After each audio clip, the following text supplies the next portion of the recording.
Hey everybody, RC here. Wanted to talk a little bit about how to be able to use Zoomify.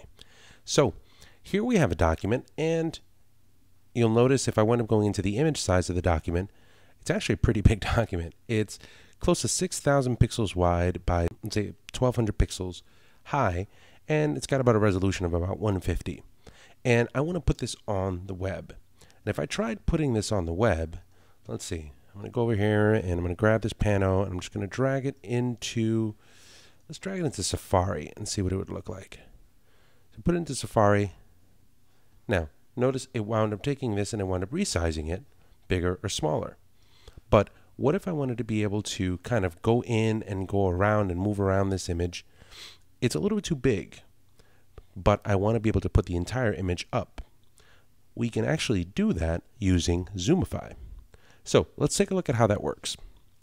Once you end up having this picture open, I'm going to go ahead and click on File, and I'm going to click on Export, and under Export, I'm going to click on Zoomify. Now, this is going to wind up giving you a template of different things that you can wind up using. Right? You have a Zoomify viewer with navigator on a black background, gray or white, or just the viewer by himself. Let's go ahead and just use the one with the navigator on a black background. Now, for a folder, I'm going to go ahead and I'm going to move myself over here to the desktop folder, and I'll make a new folder for this called Zoomify. And I'll click on Create. Once I wind up clicking on that, I'm going to go ahead and I'm going to click on Choose. Now, when we wind up working with this, we set up the folder, and that's the folder we're going to wind up saving it.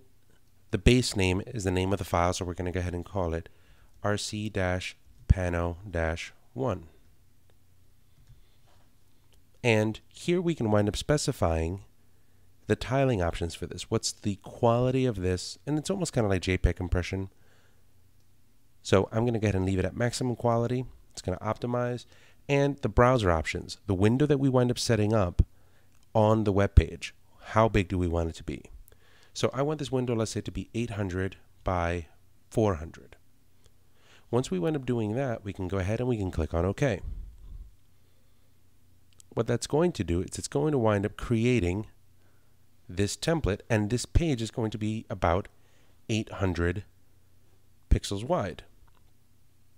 You'll notice that you end up having a navigator here on the left-hand side, which you can use to be able to drag to the left and drag to the right to be able to move you around. You also have the option to be able to click to zoom in to a specific area. And you'll notice that right here, you wind up having the option to be able to zoom in and zoom out. Now, the cool part about it is that once you wind up coming into a specific area, if it's gray or blurred out, that area will, in a second or two, automatically change and show you what the new content looks like.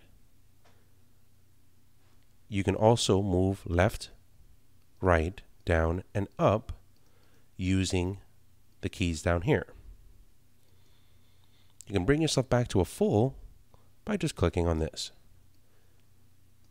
The hand lets you move in and out, and if you wind up clicking on this, you can zoom in and then click up, down, and move around. So you can continue to kind of click to zoom into a specific area. When you're done, you can go ahead and click on this, and it brings you back out. So this is a great way for you to be able to use big files in a small space using Zoomify.